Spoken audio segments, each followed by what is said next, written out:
The following program is a paid advertisement for How to Fight with Food, paid for by oppression. Are your current forms of oppression just not getting the job done? Is that group you're trying to keep down making their way up?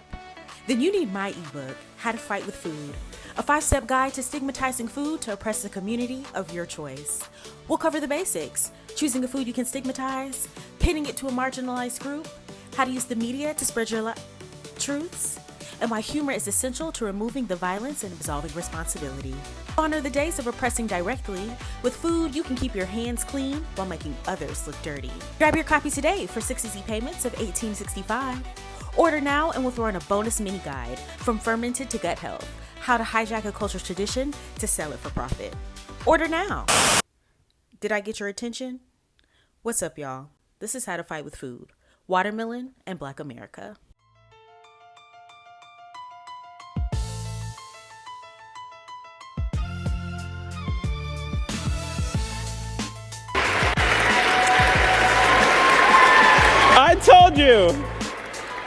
I told Jackie she was going to win.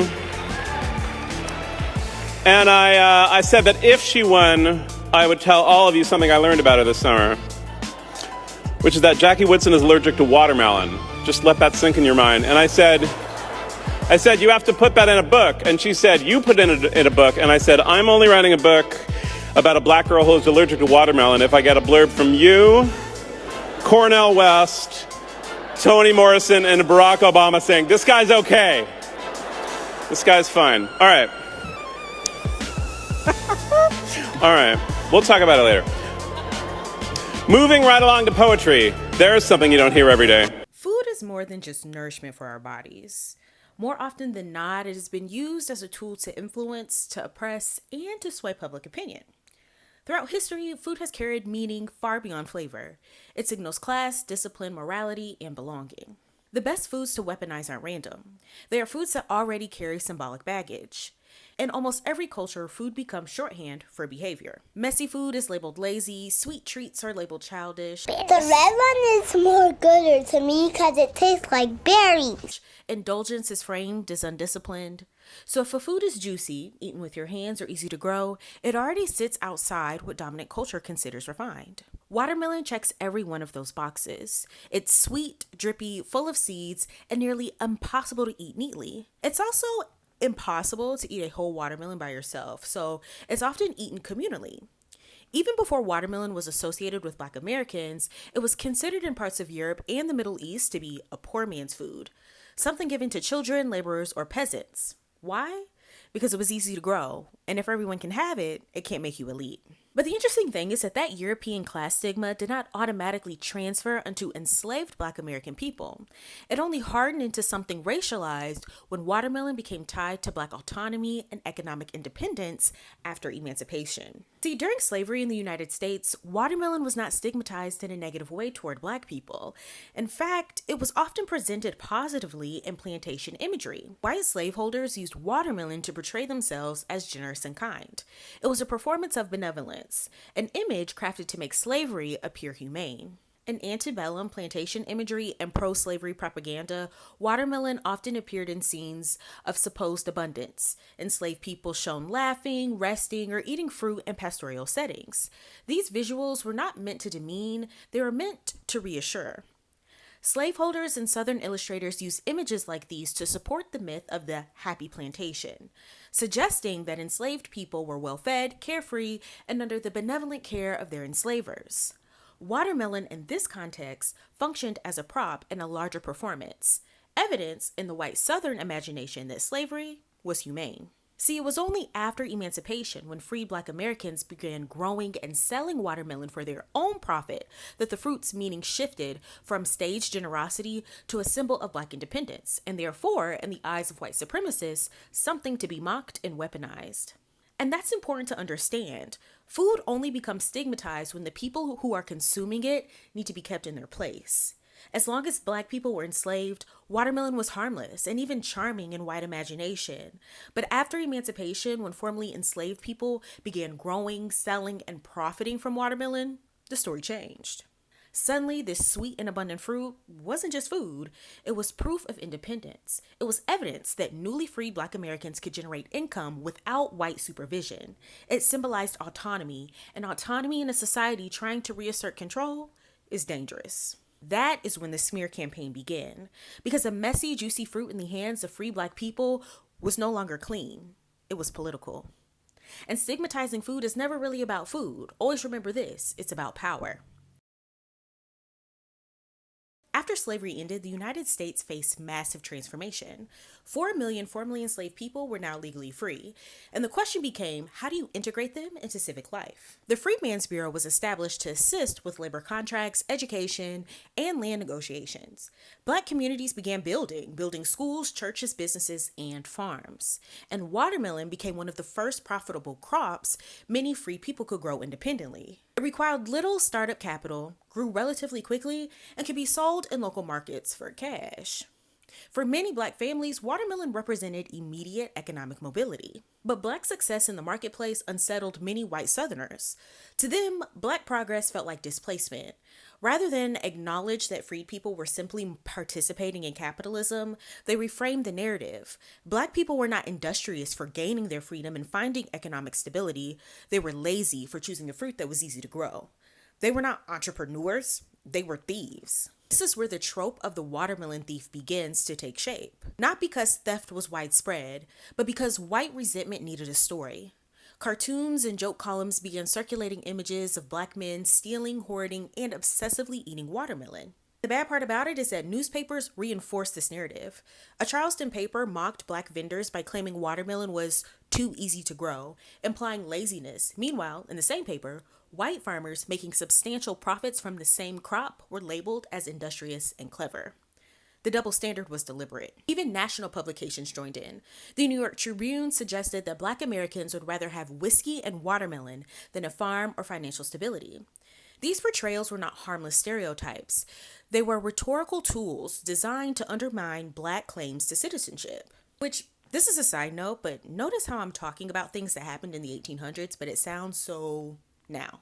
We'll get to that later. Now, making a stereotype stick isn't just about word of mouth. Once you create a stereotype, you don't just let it fade. You repeat it, you print it, and eventually, you legislate around it.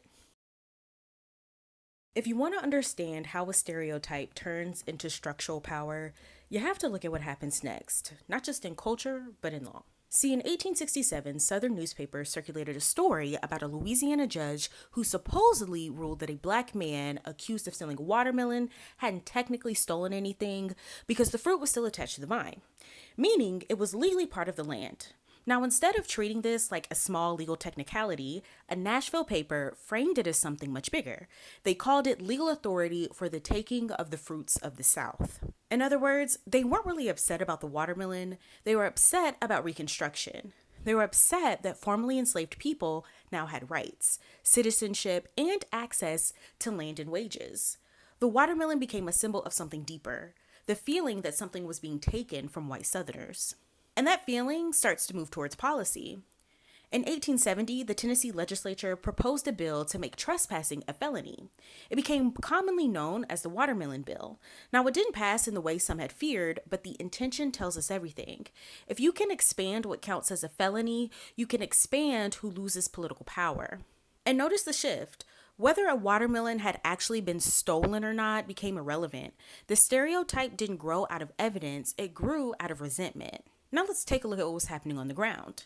In the summer of 1870, Wallace Fowler, a Black sharecropper in Spartanburg County, South Carolina, caught 2 white boys stealing watermelons from his patch.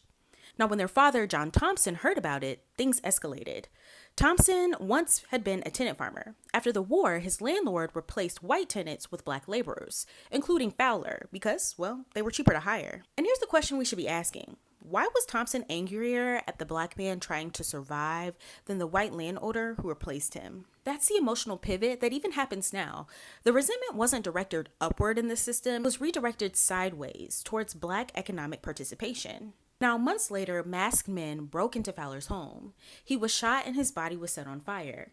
His family later said one of the masked men resembled Thompson, and all of this stemmed from a black man growing and selling watermelon. Y'all, this story is really sad. In the court documents, you even have Fowler's grandchild testifying, say, they shot my grandpappy. It's rough stuff. But here's the point. When autonomy grows, punishment escalates. Language of the law often sounds neutral: trespassing, property protection, felony expansion. But when you zoom out, you see a pattern. When one charge doesn't hold, another expands. When Black economic independence grows, regulation tightens. When citizenship expands, enforcement intensifies. And that enforcement can happen by the law or from people who feel like they can carry out the law. And that pattern, resentment framed as theft, stereotypes used to justify policy, law expanded in the name of order, it's not just an 1800s story. It's a cycle we still recognize today. Watermelon became more than a fruit. It became shorthand for Black self-sufficiency. And once political cartoons and minstrel imagery got a hold of it, the fruit was turned into a joke, a caricature, a punchline. On purpose. Comedy is one of the most effective tools of erasure. Once something becomes funny, it becomes easier to dismiss. Pain turns into entertainment and history becomes obscured. After Reconstruction began to unravel, watermelon imagery exploded in American popular culture. Minstrel shows featured exaggerated portrayals of Black characters gleefully devouring watermelon.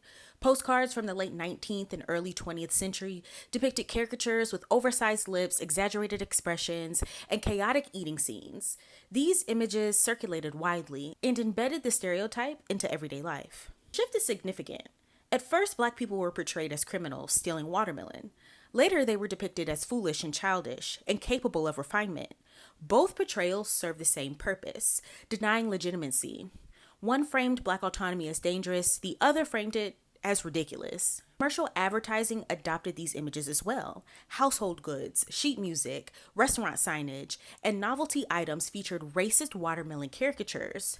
And when something appears on child's products and kitchenware, it stops feeling political. It just feels normal. That normalization is the point. Human softens hostility. It disguises power. If it's just a joke, then objection seemed overly sensitive. But these jokes were never neutral. They were cultural reinforcement for legal and social exclusion. This is not about policing humor, it's about understanding origins. There's a difference between a joke that's unkind and a joke that was historically constructed to justify denying a group full citizenship. The distinction matters. By 1877, the federal government effectively abandoned Reconstruction through the Compromise of 1877. Federal troops withdrew from the South, and protections for Black citizens were systematically dismantled. There was no widespread land redistribution, no meaningful access to capital, and no sustained enforcement of civil protections. In short, we never got our 40 acres and a mule. White supremacist violence increased, voter intimidation escalated, Jim Crow laws formalized segregation. In that environment, stereotypes no longer needed consistent reinforcement. They had already been embedded. The watermelon caricature moved quietly throughout the decades of American life. It appeared in early film and vaudeville routines and advertisements, and eventually in casual conversation. Over time, people forgot its true origin. The policy faded from memory, but the joke remained. And that's how stigma works. You introduce it into a moment of political anxiety, you attach it to law, you circulate it through media, you soften it with humor, and then you let it simmer until the historical context evaporates. Many people laugh or flinch at watermelon jokes without knowing why. The discomfort lingers even when the origin story has been erased. I made this video because my daughter came home from school one day and said someone in her class made a joke about her eating watermelon. Now, they were just a child, but it did make me pause because who's the adult that made that joke? And I wonder if that adult knows that by telling that joke, they are referencing the idea that Black people don't deserve citizenship in this country. Now, one could say I'm overreacting, but am I? Look, I laid this video out in steps, almost like a guide, because that's what it is. It's a system, a repeatable playbook. And the last step, make it a joke, is crucial to making it stick. First, you attach a group of people to something ordinary, a fruit, a job, a habit. Then you mock it. Then you criminalize it. Then you use that criminalization to question their belonging. I may have told this story through the lens of Black Americans, right? Turning watermelon into shorthand for laziness, theft, or incompetence in order to deny citizenship and autonomy. But the playbook didn't stop there. And you see it repeated now with Spanish-speaking immigrants from Central and South America. Certain foods get mocked, certain jobs get reduced to stereotypes. Language itself becomes a punchline. And once the stereotype sticks, it becomes easier to say, they're taking something from us, taking jobs, taking benefits, taking resources. The script is familiar. And the item doesn't always have to be food. It can be an occupation. It can be an accent. It can be a border. The goal is the same: attach identity to something, distort it, and then use that distortion to justify exclusion. And that's why I wanted to talk about this. Because if you understand where things like this come from, no one can weaponize it against you. And you also can't weaponize it against someone else. When someone tells a harmless watermelon joke to their Black friends and say, it's just humor, they might not realize they're repeating a system that once argued that Black people were better suited for property than citizenship. This video isn't about being overly sensitive, it's about recognizing patterns. And once you see the patterns, once you know the steps, you can't unsee it.